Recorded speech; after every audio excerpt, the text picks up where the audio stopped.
나이가 들면 잠이 얕아진다고들 하지만 나는 여전히 깊은 잠을 자는 편이었다.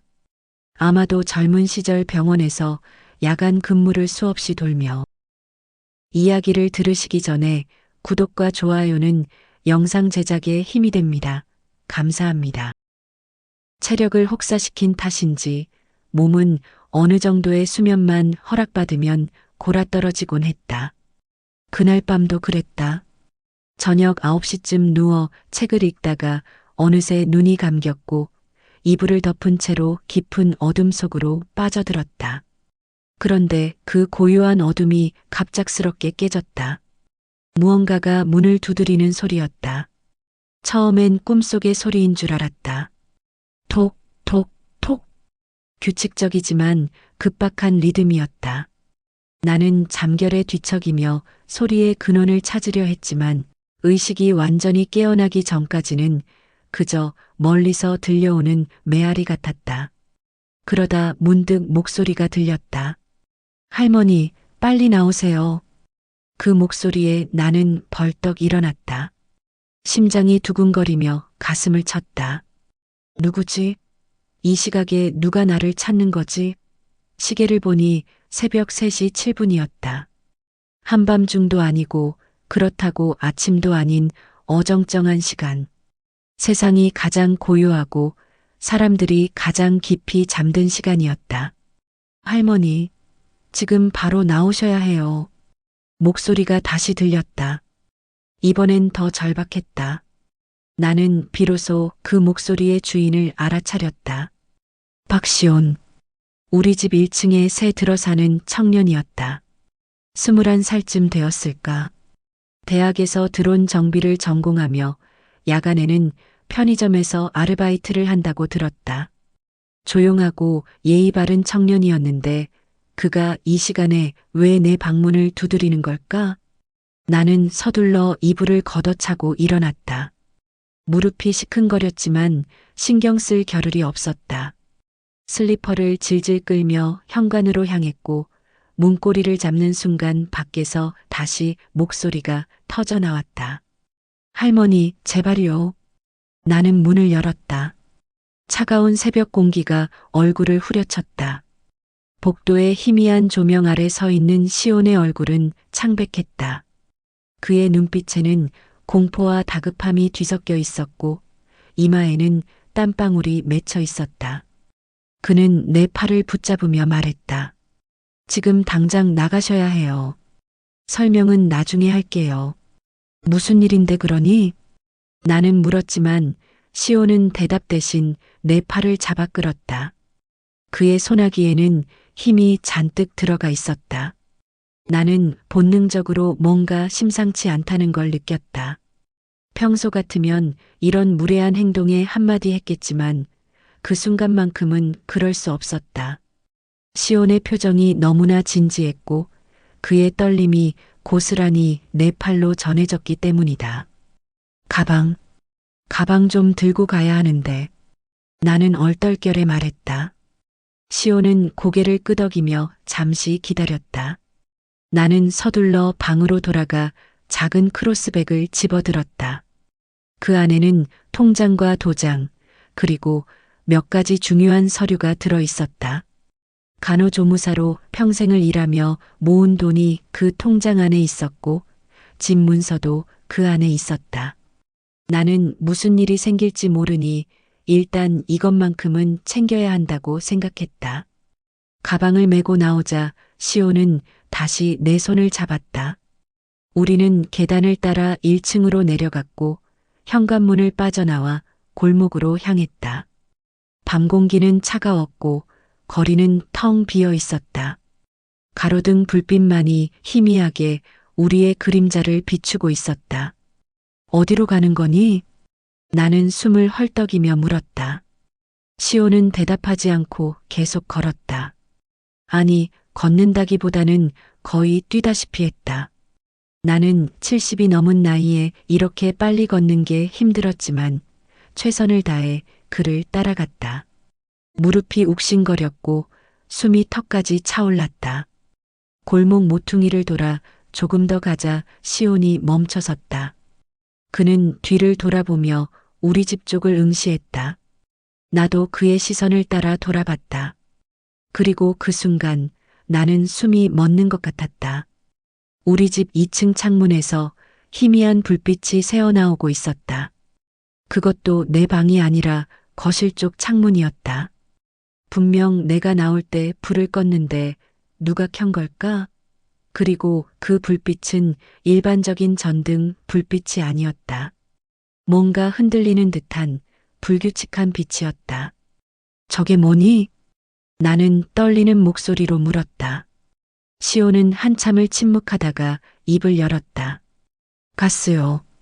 가스 누출 사고로 위장하려던 거예요. 그 말을 듣는 순간 나는 다리에 힘이 풀려 그 자리에 주저앉을 뻔했다. 시온이 재빨리 내 팔을 붙잡아 주었지만 내 머릿속은 혼란으로 가득 찼다. 가스 누출? 사고? 위장? 도대체 무슨 소리를 하는 건가? 할머니, 지금 설명할 시간은 없어요. 일단 여기서 더 멀리 가야 해요. 시온은 다시 나를 이끌었다. 우리는 골목을 빠져나와 큰 길로 나갔다. 새벽의 도로는 텅 비어 있었고 간간히 지나가는 차량의 헤드라이트만이 어둠을 가르고 있었다. 시온은 길 건너편에 있는 24시간 편의점으로 나를 데려갔다. 그곳은 그가 아르바이트를 하는 곳이었다. 편의점 안은 밝았고 따뜻했다. 나는 플라스틱 의자에 털썩 주저앉았다. 다리가 후들거렸고 온몸에서 식은땀이 흘러내렸다. 시온은 냉장고에서 물 한 병을 꺼내 내게 건넸다. 천천히 드세요. 나는 떨리는 손으로 물병을 받아 한 모금 마셨다. 차가운 물이 목을 타고 내려가며 정신이 조금 들었다. 나는 시온을 바라보며 물었다. 도대체 무슨 일이니? 가스 누출이 뭐고 사고 위장이 뭐란 말이냐? 시온은 잠시 망설이다가 의자를 끌어당겨 내 맞은편에 앉았다. 그의 표정은 여전히 굳어 있었고 눈빛에는 무언가를 말해야 할지 고민하는 기색이 역력했다. 그는 한숨을 깊게 내쉬고는 입을 열었다. 할머니, 제가 며칠 전에 우연히 들었어요. 며느리 분이랑 아드님이 나누시는 대화를요. 그 말에 나는 숨이 막혔다. 며느리, 아들, 미연이와 도윤이를 말하는 건가? 무슨 대화를? 집을 정리하고 할머니를 요양원으로 보낸다는 이야기였어요. 근데 그게 단순한 권유가 아니었어요. 보험금 얘기, 집 처분 얘기, 그리고 오늘 새벽 가스 누출 사고로 위장해서 시온은 말을 잇지 못했다. 하지만 나는 그가 무슨 말을 하려는지 알 수 있었다. 내 온몸이 얼어붙었다. 며느리와 아들이? 내 아들 도윤이와 며느리 미연이가 나를? 그럴 리가 없다. 절대 그럴 리가 없다. 내가 잘못 들은 거 아니니? 나는 애써 부정했다. 하지만 시온은 고개를 저었다. 할머니, 저도 처음엔 믿고 싶지 않았어요. 근데 오늘 밤 두 남자가 집에 들어가는 걸 봤어요. 며느리 분이 문을 열어줬고요. 그 사람들이 가스밸브를 조작하고 뭔가를 설치하는 걸 봤어요. 나는 입을 다물 수 없었다. 두 남자? 가스밸브? 설치? 머릿속이 뒤죽박죽이 되었다. 이게 꿈인가 현실인가? 나는 뺨을 꼬집어 봤다. 아팠다. 현실이었다. 그래서 제가 급히 할머니를 깨운 거예요. 늦었으면. 시온은 더 이상 말하지 않았다. 하지만 그 침묵 속에 담긴 의미는 너무나 명확했다. 늦었으면 나는 죽었을 거라는 것. 가스 폭발이든 중독이든 어떤 방식으로든 내 목숨이 위험했을 거라는 것. 나는 멍하니 앉아 있었다. 믿을 수 없었다. 내 아들이, 내 며느리가 나를 죽이려 했다고? 그동안 미연이가 집을 팔라고 권하고 요양원에 들어가라고 종용했던 게 단순히 내 노후를 걱정해서가 아니었단 말인가? 도윤이가 점점 나와 거리를 두고 미연이 편을 들던 것도 모두 계획의 일부였단 말인가? 할머니, 괜찮으세요? 시온의 목소리가 들렸지만 나는 대답할 수 없었다. 눈물이 핑 돌았지만 흘러내리지는 않았다. 나는 평생을 강하게 살아온 사람이었다. 남편을 일찍 여의고 혼자서 아들을 키우며 병원에서 밤낮으로 일했다. 환자들의 고통을 지켜보며 때로는 죽음을 목격하며 그럼에도 흔들리지 않고 살아왔다. 그런 내가 지금 내 가족에게 배신당했다는 사실 앞에서 무너지고 있었다. 하지만 나는 눈물을 삼켰다. 지금은 울 때가 아니었다. 지금은 진실을 확인하고 내가 할 수 있는 일을 해야 할 때였다. 나는 고개를 들어 시온을 바라봤다. 내가 본 게 확실하니? 네, 확실해요. 증거는? 시온은 잠시 망설이다가 주머니에서 핸드폰을 꺼냈다. 사진은 못 찍었어요. 너무 어두웠고 들킬까봐 무서웠거든요. 근데 제 누나가 도와줄 수 있을 거예요. 누나? 네. 누나가 민간조사사무소에서 일해요. 이런 일들을 다루는 곳이에요. 나는 고개를 끄덕였다. 민간조사사무소. 그런 곳이 있다는 건 알고 있었다. 드라마에서 본 적이 있었다. 하지만 내가 직접 그런 곳에 도움을 받게 될 줄은 몰랐다. 그럼 내 누나한테 연락해봐라. 시온은 고개를 끄덕이고는 전화를 걸었다. 새벽임에도 불구하고 전화는 금방 연결되었다. 시온은 간단히 상황을 설명했고 전화 저편에서 여자의 목소리가 들렸다. 나는 그 목소리를 들으며 이제 내 운명이 어디로 흘러갈지 알 수 없다는 생각을 했다. 편의점 밖으로는 여전히 어둠이 깔려 있었다. 하지만 저 멀리 동쪽 하늘이 조금씩 밝아지고 있었다. 새벽이 오고 있었다. 그리고 나는 이 새벽과 함께 새로운 싸움을 시작해야 한다는 걸 알았다. 시온이 전화를 건 지 30분쯤 지났을까? 편의점 문이 열리며 차가운 바람과 함께 한 여자가 들어섰다. 키가 훤칠하고 짧게 자른 머리에 검은색 패딩을 걸친 그녀는 시온을 향해 고개를 끄덕이고는 곧바로 나를 바라봤다. 날카로우면서도 따뜻한 눈빛이었다. 그녀가 바로 시온의 누나, 박나래였다. 할머니, 안녕하세요. 박나래입니다. 그녀는 내 앞에 의자를 끌어당겨 앉으며 손을 내밀었다. 나는 그 손을 잡았다. 그녀의 손은 차갑지만 단단했다. 악수를 나누는 그 짧은 순간 나는 이 여자가 믿을 만한 사람이라는 느낌을 받았다. 저는 민간조사사무소에서 일하고 있어요. 시온한테 대강의 이야기는 들었습니다. 나래는 가방에서 작은 노트와 펜을 꺼냈다. 그녀의 손놀림은 빠르고 정확했다. 마치 이런 상황에 익숙한 사람처럼 말이다. 할머니, 지금부터 제가 몇 가지 여쭤볼게요. 최대한 자세히 말씀해 주시면 도움이 될 겁니다. 나는 고개를 끄덕였다. 나래는 펜을 들고 물었다. 며느리분과 아드님이 집을 정리하고 요양원 입소를 권유하기 시작한 게 언제부터예요? 나는 기억을 더듬었다. 정확히 언제부터였을까? 아마도 6개월 전쯤이었던 것 같다. 작년 봄쯤이었을 거예요. 미연이가 처음으로 그 얘기를 꺼냈죠. 처음엔 가볍게 권유하는 정도였어요. 어머님 혼자 계시면 외로우시잖아요. 요양원에 가시면 또래분들도 많이 계시고 프로그램도 많아서 좋으시대요. 뭐 이런 식으로요. 나래는 빠르게 노트에 받아 적었다. 나는 말을 이었다. 그때는 나도 대수롭지 않게 생각했어요. 며느리가 날 걱정해서 하는 말이려니 했죠. 근데 시간이 지날수록 그 권유가 점점 강해졌어요. 집을 팔면 큰 돈이 되니 그 돈으로 좋은 요양원에 들어가라고, 여기는 계단도 많고 관리하기 힘드니 빨리 정리하는 게 좋다고. 말을 하다 보니 그동안 느꼈던 불편함이 다시 떠올랐다. 미연의 권유는 단순한 조언이 아니었다. 그것은 일종의 압박이었다.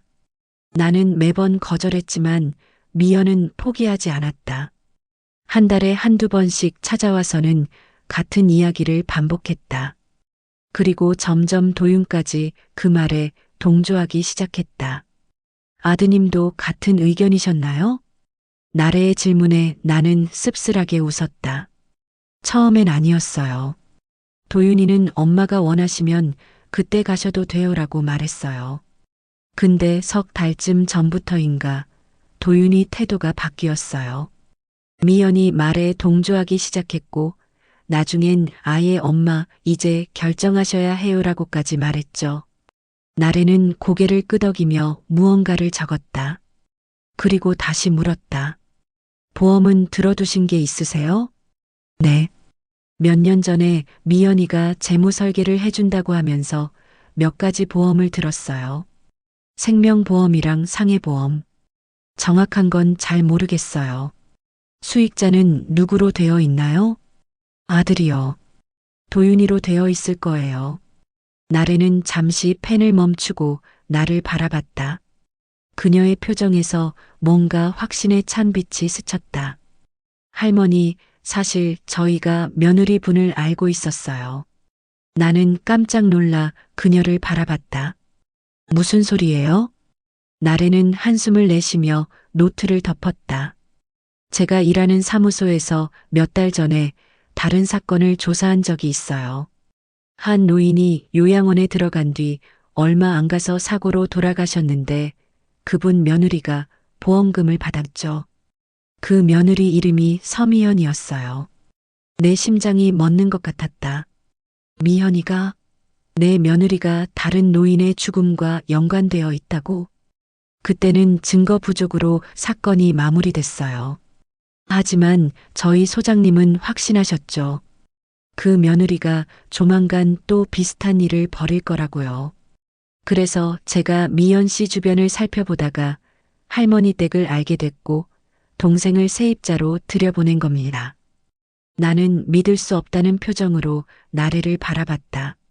그렇다면 시온이 우리 집에 새 들어온 것도 우연이 아니었단 말인가? 모든 게 계획된 일이었단 말인가? 할머니를 지키기 위해서였어요. 미연 씨가 다시 같은 짓을 저지를 거라는 걸 알았으니까요. 나래의 말에 나는 할 말을 잃었다. 한편으로는 고마웠고 한편으로는 두려웠다. 그렇다면 내 목숨이 정말로 위험했다는 얘기가 아닌가. 그래서 증거를 잡으려면 어떻게 해야 하죠? 나는 떨리는 목소리로 물었다. 나래는 잠시 생각하더니 입을 열었다. 일단 할머니가 오늘 새벽 집에 안 계셨다는 사실을 주변에 알려야 해요. 친구분 댁에서 주무셨다고 하시면 됩니다. 그럼 미연 씨는 당황할 거예요. 계획이 틀어졌으니까요. 그 다음엔요? 미연 씨가 다시 시도할 겁니다. 이번엔 더 조심스럽게, 더 치밀하게요. 그때를 노려야 해요. 우리가 증거를 확보할 수 있도록 현장을 잡아야 합니다. 나는 숨을 깊이 들이마셨다. 위험한 일이었다. 자칫하면 정말로 내가 목숨을 잃을 수도 있었다. 하지만 다른 방법이 있을까? 경찰에 신고한들 아직 아무 일도 일어나지 않았고 증거도 없었다. 오히려 내가 며느리를 의심하는 노인네로 치부될 수도 있었다. 알겠어요. 해보죠. 내 대답에 나래는 희미하게 미소를 지었다. 용기 있으신 분이시네요. 괜찮을 거예요. 저희가 곁에서 지켜볼게요. 나래는 가방에서 작은 기계 2개를 꺼내 보여줬다. 이건 소형 녹음기예요. 할머니 옷 안쪽에 달아드릴 거예요. 그리고 이건 비상송신기고요. 위험한 상황이 되면 이 버튼을 누르세요. 그럼 저희한테 바로 신호가 갑니다. 나는 그 작은 기계들을 바라봤다. 내 인생 70년 넘게 살면서 이런 물건을 사용하게 될 줄은 몰랐다. 드라마에서나 보던 것들이었다. 나래는 곧바로 내 옷 안쪽에 녹음기를 부착하고 비상송신기를 작은 주머니에 넣어 내게 건넸다. 이건 항상 몸에 지니고 계세요. 절대 잃어버리시면 안 돼요. 알겠어요. 나는 주머니를 꼭 쥐었다. 작고 가벼운 물건이었지만 그 안에는 내 생명을 지킬 수 있는 힘이 들어 있었다. 그리고 한 가지 더. 나래는 핸드폰을 꺼내 무언가를 보여줬다. 화면에는 우리 집 현관이 찍혀 있었다. 현관에 초소형 CCTV를 설치했어요. 누가 드나드는지 전부 기록됩니다. 나는 놀라서 그녀를 바라봤다.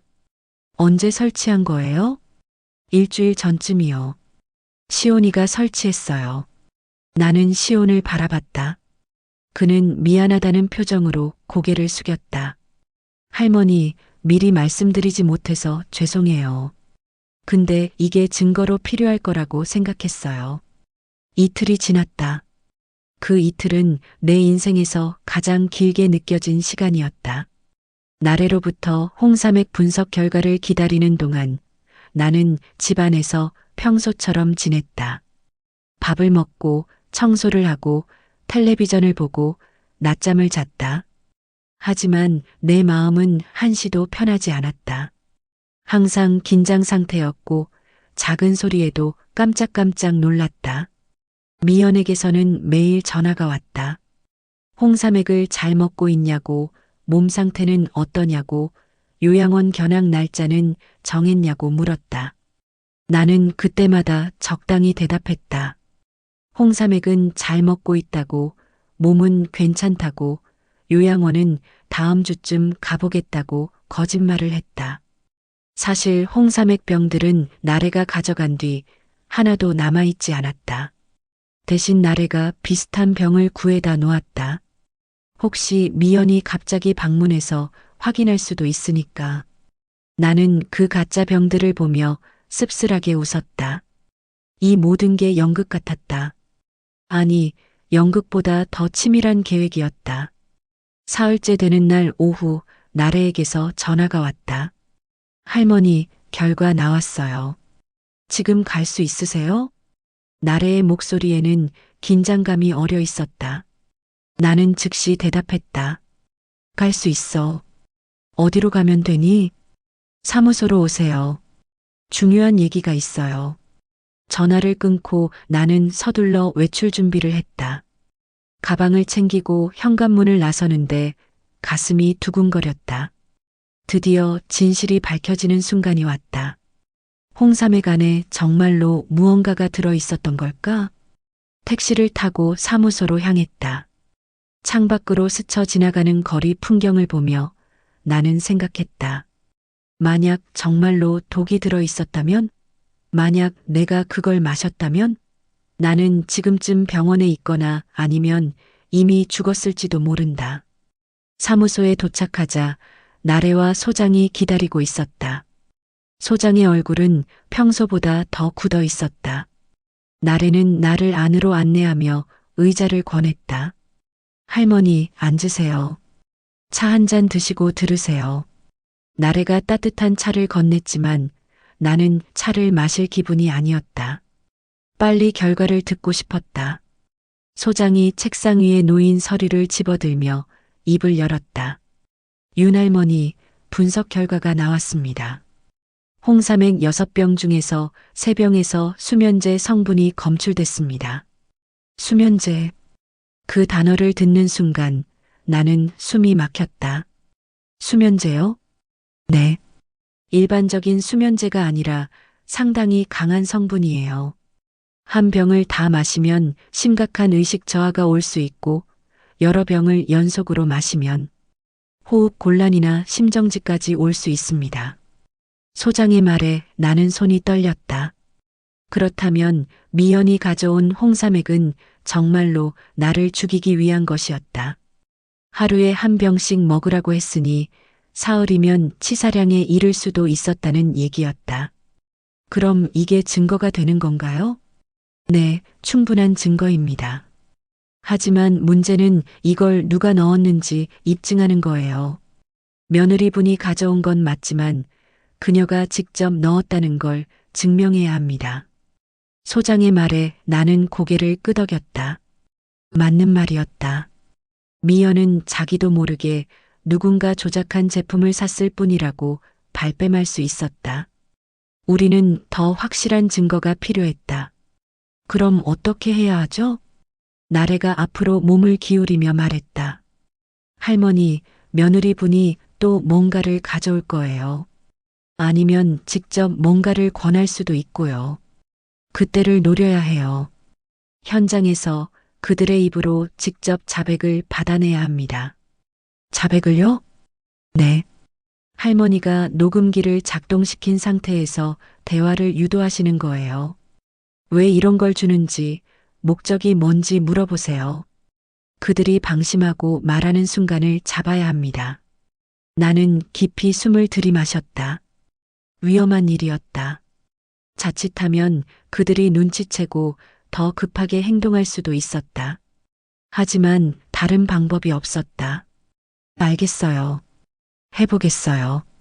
내 대답에 나래는 안도의 표정을 지었다. 할머니, 무서우시죠? 무섭지. 하지만 더 무서운 건 아무것도 하지 않고 당하는 거야. 나는 그렇게 살지 않았어. 내 말에 소장이 고개를 끄덕였다. 용기 있으십니다. 저희가 최대한 가까이에서 지킬게요. 비상송신기만 누르시면 바로 달려갈 겁니다. 나는 주머니 속 비상송신기를 만져봤다. 작은 버튼 하나가 내 생명줄이었다. 사무소를 나와 다시 집으로 돌아오는 길 나는 창밖을 바라보며 생각했다. 며느리와 아들은 지금 무슨 생각을 하고 있을까? 홍삼액을 먹고 있을 거라 믿으며 안심하고 있을까? 아니면 다음 단계를 준비하고 있을까? 집에 도착해 현관문을 여는 순간 휴대전화가 울렸다. 미연이었다. 어머님, 내일 저녁에 저희가 집에 갈게요. 저녁 해드릴게요. 미연의 목소리는 여느 때처럼 밝았다. 저녁? 괜찮은데. 아니에요. 어머님 요즘 혼자 계셔서 제대로 못 드실 것 같아서요. 도윤이도 같이 갈 거예요. 그래, 그럼 오너라. 전화를 끊고 나는 한숨을 내쉬었다. 드디어 그날이 왔다. 내일 저녁이 결정적인 순간이 될 것이다. 나는 즉시 나래에게 문자를 보냈다. 내일 저녁 며느리가 집에 온대. 저녁을 해준다고. 곧바로 답장이 왔다. 알겠습니다. 준비하겠습니다. 할머니도 마음에 준비하세요. 나는 핸드폰을 내려놓고 거실에 앉았다. 마음의 준비. 그게 가능할까?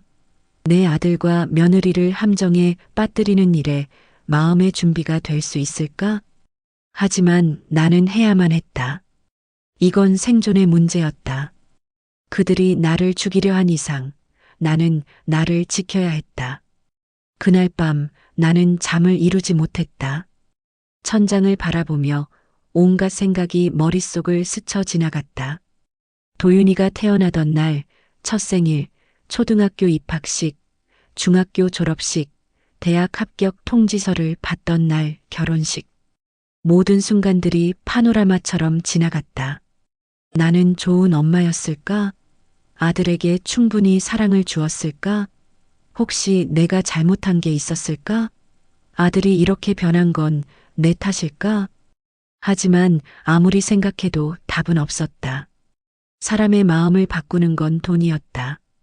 그리고 탐욕이었다. 도윤과 미연은 내 집과 보험금을 원했고 그걸 위해 나를 제거하려 했다.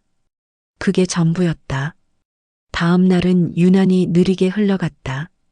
오전에 청소를 하고 점심을 먹고 텔레비전을 보며 시간을 보냈다.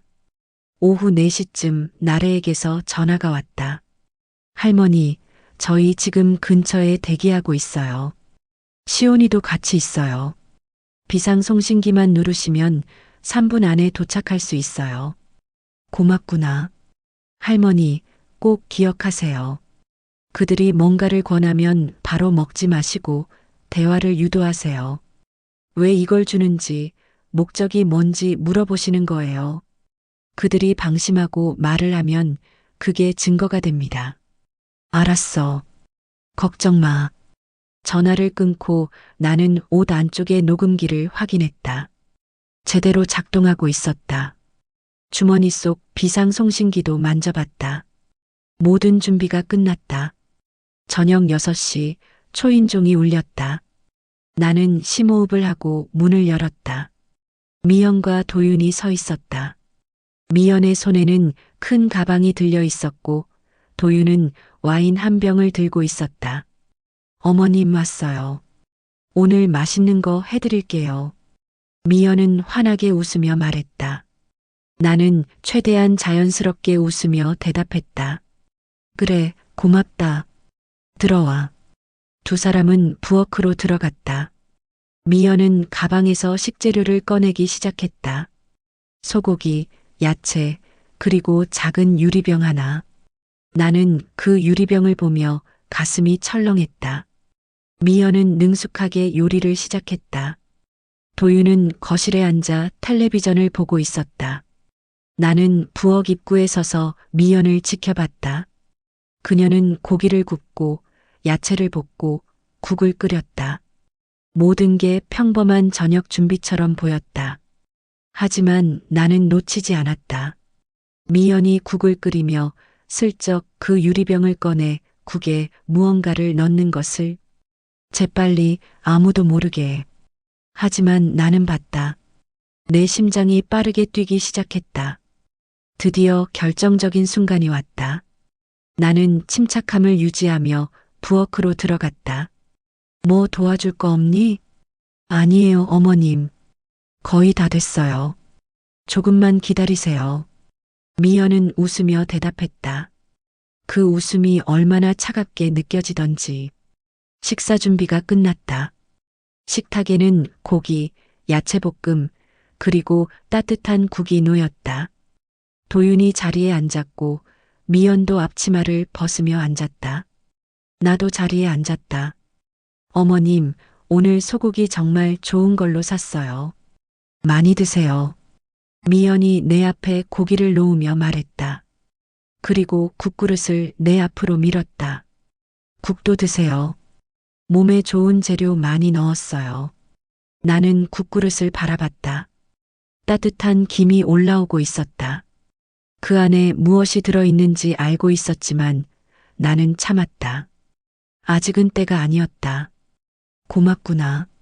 그런데 나는 국그릇을 들어 올리지 않고 미연을 바라봤다. 이 국에 뭘 넣었니? 순간 미연의 표정이 굳었다. 미연의 얼굴에서 미소가 사라졌다. 그녀는 잠시 당황한 표정을 지었지만 곧 억지로 웃으며 대답했다. 뭘 넣긴요? 그냥 소고기 육수랑 야채 넣은 거예요. 왜요? 아니, 아까 내가 작은 병에서 뭔가를 넣는 걸 봤거든. 그게 뭐니? 나는 침착하게 물었다. 내 손은 테이블 아래에서 주머니 속 비상송신기를 만지작거리고 있었다. 미연은 순간 시선을 피했다가 다시 나를 바라봤다. 아, 그거요? 영양제예요. 어머님 기력 보충하시라고 넣은 거예요. 영양제? 영양제를 국에 넣니? 네, 액상 영양제예요. 국에 타드시면 흡수가 더 잘 된대요. 미연은 점점 더 변명을 이어갔다. 하지만 그녀의 목소리에는 떨림이 섞여 있었다. 도윤은 그동안 아무 말도 하지 않고 고개를 숙이고 있었다. 나는 도윤을 바라봤다. 도윤아, 너도 그렇게 생각하니? 도윤은 고개를 들어 나를 바라봤다. 그의 눈빛에는 죄책감과 두려움이 뒤섞여 있었다. 엄마, 엄마가 뭐니? 너는 내 엄마한테 할 말이 없니? 내 목소리는 차갑게 가라앉았다. 더 이상 참을 수 없었다. 도윤은 입술을 깨물며 시선을 돌렸다. 엄마, 미안해요. 그 한마디에 나는 순간 숨이 막혔다. 미안하다고? 그게 전부인가? 나를 죽이려 하고 미안하다는 한마디면 끝인가? 뭐가 미안하니? 내가 지금 무슨 짓을 하려는 건지 아니? 엄마, 우리도 어쩔 수 없었어요. 회사가 망하고 빚이 너무 많아서. 도윤의 목소리는 떨리고 있었다. 미연이 재빨리 끼어들었다. 어머님, 오해예요. 우리는 그냥. 오해? 오해가 아니야. 나는 자리에서 일어서며 목소리를 높였다. 너희가 가져온 홍삼액, 그 안에 수면제가 들어 있었어. 그걸 내가 먹으면 어떻게 됐을 것 같니? 죽었겠지. 내 말에 두 사람의 얼굴이 창백해졌다. 미연은 재빨리 부인했다.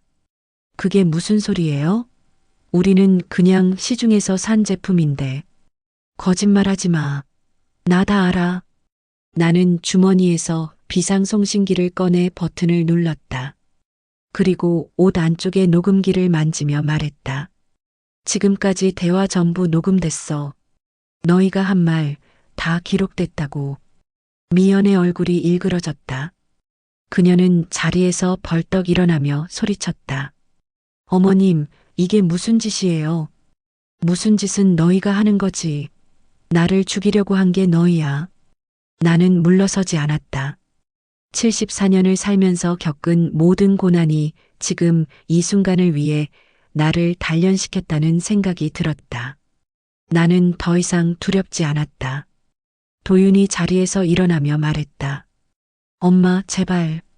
우리 이야기 좀 들어봐요. 우리도 살아야 한다고요. 회사는 망했고 빚쟁이들이 매일 찾아오고 우리 아무것도 없어요. 그래서 내 엄마를 죽이는 게 답이니? 내 목소리에는 분노보다 슬픔이 더 많이 섞여 있었다. 도윤은 대답하지 못했다. 미연이 가방을 들어들며 말했다. 도윤아, 우리 가자. 더 이상 여기 있을 필요 없어. 하지만 그때 현관문이 벌컥 열렸다. 나래와 시온, 그리고 경찰 2명이 들어왔다. 나래는 내게 다가와 괜찮냐고 물었고 나는 고개를 끄덕였다. 경찰 1명이 미연과 도윤에게 다가가며 말했다. 서미연 씨, 이도윤 씨, 살인미수 및 사기 혐의로 체포합니다. 묵비권을 행사할 수 있으며. 경찰의 말이 이어지는 동안 미연은 발버둥을 쳤다. 이건 함정이에요. 우리 아무것도 안 했어요. 하지만 도윤은 아무 저항도 하지 않았다. 그는 그저 고개를 숙인 채 서 있었다. 경찰이 수갑을 채우려 하자 도윤이 나를 바라봤다. 엄마, 정말 미안해요. 나 정신이 없었어요. 나는 아들을 바라봤다. 수십 년간 함께한 아들. 내가 사랑했던 내 인생의 전부였던 아들. 하지만 이제 그 아들은 범죄자가 되어 내 앞에 서 있었다. 미안하다고 용서받을 수 있을 것 같니? 내 말에 도윤은 눈물을 흘렸다. 하지만 나는 더 이상 그 눈물에 흔들리지 않았다. 그가 흘리는 건 뉘우침의 눈물이 아니라 들킨 것에 대한 후회의 눈물일 뿐이었다. 경찰은 두 사람을 데리고 나갔다. 현관문이 닫히고 집안은 다시 고요해졌다. 나는 소파에 털썩 주저앉았다. 온몸에서 힘이 빠져나갔다. 나래가 내 옆에 앉으며 물을 건넸다. 할머니, 정말 수고하셨어요. 용기 있으셨어요. 나는 물을 한 모금 마셨다. 차가운 물이 목을 타고 내려가며 정신이 조금 들었다. 시온도 다가와 조심스럽게 말했다. 할머니, 이제 안전하세요. 걱정 안 하셔도 돼요. 안전하다. 그렇다. 나는 이제 안전했다. 더 이상 누군가 나를 해치려 하지 않을 것이다. 하지만 마음 한편이 텅 비어버린 것 같았다. 아들을 잃었다. 가족을 잃었다. 그 빈자리를 무엇으로 채울 수 있을까? 나래가 내 손을 잡으며 말했다. 할머니, 힘드시죠? 당연해요. 하지만 할머니는 잘하셨어요. 스스로를 지키셨어요. 그래. 나는 나를 지켰지. 나는 중얼거렸다. 그리고 문득 깨달았다. 나는 단순히 나를 지킨 게 아니었다. 나는 진실을 밝혔고 정의를 세웠다. 나는 피해자에서 생존자가 되었고 약한 노인에서 강한 증인이 되었다. 경찰은 나에게 진술서를 받기 위해 다음 날 경찰서로 와달라고 했다. 나는 알겠다고 대답했다. 그리고 나래와 시온이 돌아간 뒤 나는 혼자 집에 남았다. 밤이 깊어갔다. 나는 창가에 서서 밖을 바라봤다. 어둠 속에서 가로등 불빛이 반짝이고 있었다. 저 멀리 산 너머로 희미하게 동이 트기 시작했다. 새벽이 오고 있었다. 나는 지난 며칠을 돌이켜봤다. 죽음의 문턱까지 갔다가 돌아왔다. 가족에게 배신당했고 혼자 싸워야 했다. 하지만 나는 포기하지 않았다. 끝까지 싸웠고 결국 이겼다. 물론 상처는 남았다. 아들에 대한 실망, 가족이라는 울타리가 무너진 허전함, 그리고 앞으로 혼자 살아가야 한다는 두려움. 하지만 나는 알고 있었다. 나는 혼자가 아니라는 것을. 시온과 나래, 그리고 내 주변에 선한 사람들이 있다는 것을. 나는 거울 앞에 섰다. 주름진 얼굴, 흰 머리, 피곤한 눈. 하지만 그 눈빛은 전과 달랐다. 더 이상 불안하거나 두렵지 않았다. 오히려 단단하고 의연했다. 윤혜정, 너는 해냈어. 나는 거울 속 나에게 말했다. 그리고 미소를 지었다. 74년을 살면서 가장 큰 시련을 겪었지만 나는 그것을 이겨냈다. 나는 생존자였다. 다음 날 아침 나는 경찰서로 향했다. 진술을 마치고 나오는 길에 나래가 기다리고 있었다. 할머니, 수고하셨어요.